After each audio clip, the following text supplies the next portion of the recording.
Assalamualaikum warahmatullahi wabarakatuh. Kami dari kelompok 2 akan mempresentasikan tentang kurikulum keaksaraan anak usia dini. Bismillahirrahmanirrahim. Saya Imas Nurfadila akan menjelaskan tentang dasar hukum dari kurikulum. Menurut Direktur Pembinaan PAUD, untuk mengkaji tentang membaca bagi anak usia dini, dapat merujuk pertama, Peraturan Menteri Pendidikan dan Kebudayaan Nomor 146 Tahun 2014 tentang Kurikulum 2013 Pendidikan Anak Usia Dini. Dalam pasal 5 dimuat bahwa struktur kurikulum PAUD memuat program-program pengembangan yang mencakup pertama, nilai agama dan moral, fisik motorik, kognitif, bahasa, sosial, emosional, dan seni. Yang kedua yaitu Peraturan Menteri Pendidikan dan Kebudayaan Republik Indonesia Nomor 137 Tahun 2013 tentang Standar Nasional Pendidikan Anak Usia Dini, yaitu di pasal 10 yang berbunyi, keaksaraan mencakup pemahaman terhadap hubungan bentuk dan bunyi huruf, meniru bentuk huruf, serta memahami kata dan cerita. Menurut Undang-Undang Nomor 20 Tahun 2003 tentang Sistem Pendidikan Nasional menyebutkan bahwa kurikulum adalah seperangkat rencana dan pengaturan mengenai tujuan, isi dan bahan pelajaran, serta cara yang digunakan sebagai pedoman penyelenggaraan kegiatan pembelajaran untuk mencapai tujuan pendidikan tertentu. Praaksara atau keaksaraan awal adalah istilah yang digunakan untuk menjelaskan kemampuan anak dalam menggunakan aksara atau membaca dan menulis yang dikuasai sebelum anak belajar cara membaca dan menulis. Keaksaraan awal dapat membangun calon pembaca yang berminat baca dengan menguasai 1. Bahasa lisan, 2. Lingkungan beraksara, 3. Pengetahuan abjad melalui bernyanyi, 4. Makna bunyi, 5. Pemahaman visual, 6. Konsep bahan cetak, 7. Bahasa tulis, 8. Seolah-olah membaca, 9. Seolah menulis.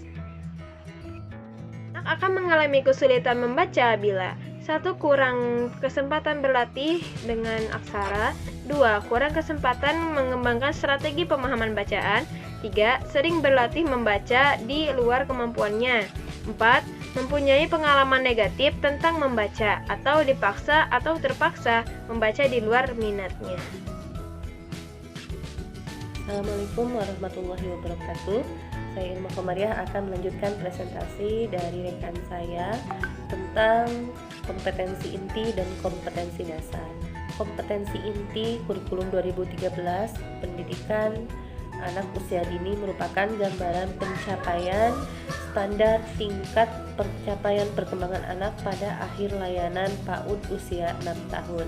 Sedangkan kompetensi dasar merupakan tingkat kemampuan dalam konteks muatan pembelajaran, tema pembelajaran, dan pengalaman belajar yang mengacu pada kompetensi inti. Kompetensi inti yang berhubungan dengan keaksaraan.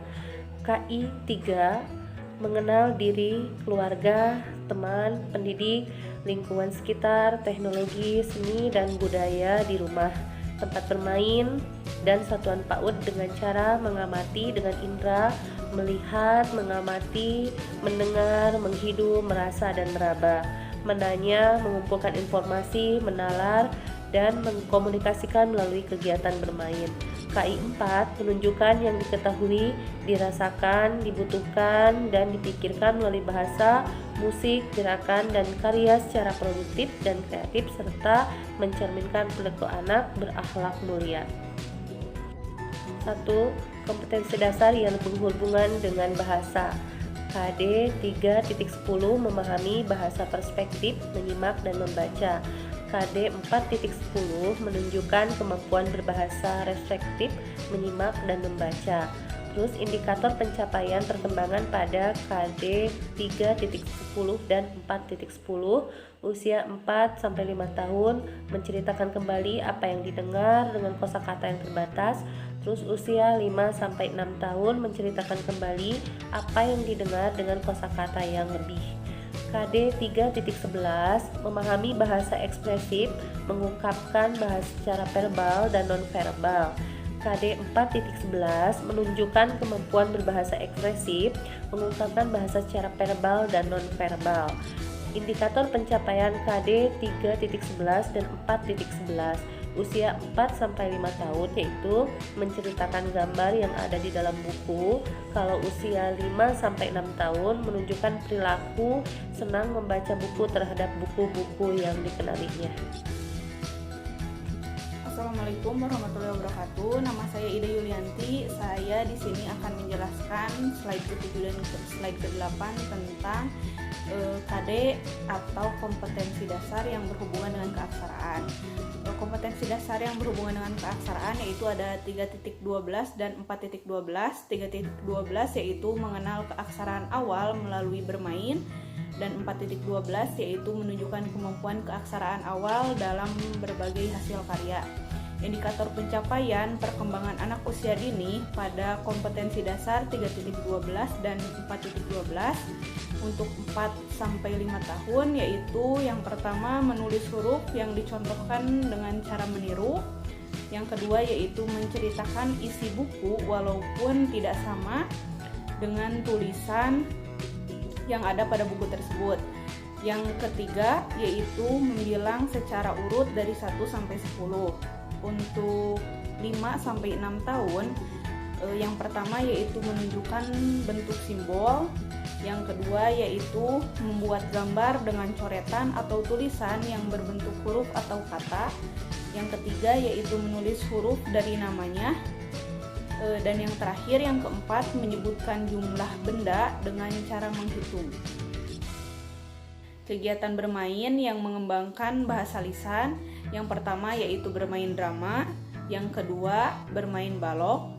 Yang ketiga bermain menggunakan permainan sendiri atau permainan yang dilakukan oleh gurunya.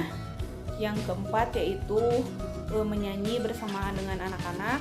Dan yang kelima, yang terakhir, membaca bersama dengan anak-anak. Bismillahirrahmanirrahim. Saya akan melanjutkan pemaparan dari Ida Yulianti mengenai materi keaksaraan. Yang selanjutnya ada prinsip prakeaksaraan. Nah, di sini meliputi 5, yaitu yang pertama ada berbicara secara positif dan akurat berdasarkan kosakata yang didengarnya. Yang kedua ada mendengarkan, mengajukan pertanyaan dan menjawab pertanyaan dengan bahasa yang baik. Yang ketiga, menyampaikan dan menceritakan dongeng atau bacaan yang didengarnya. Yang selanjutnya ada meniru atau mengekspresikan karakter tokoh-tokoh baik dan menghindarkan dari karakter yang negatif. Yang kelima, mengatasi emosi seperti rasa takut, cemburu, marah, atau meluapkan kegembiraan yang sehat dari dongeng atau bacaan yang didengarnya. Nah, yang selanjutnya ada beberapa hal yang perlu dihindari dalam mengajarkan prakeaksaraan, yaitu mengajarkan baca tidak sesuai dengan perkembangan anaknya. Yang kedua, memaksakan anak belajar membaca bunyi tanpa makna. Yang ketiga, memberikan lembar kerja berlebihan. Alhamdulillahirabbil alamin. Terima kasih kepada teman-teman semua yang telah menyimak presentasi dari kami. Semoga bermanfaat. Wassalamualaikum warahmatullahi wabarakatuh.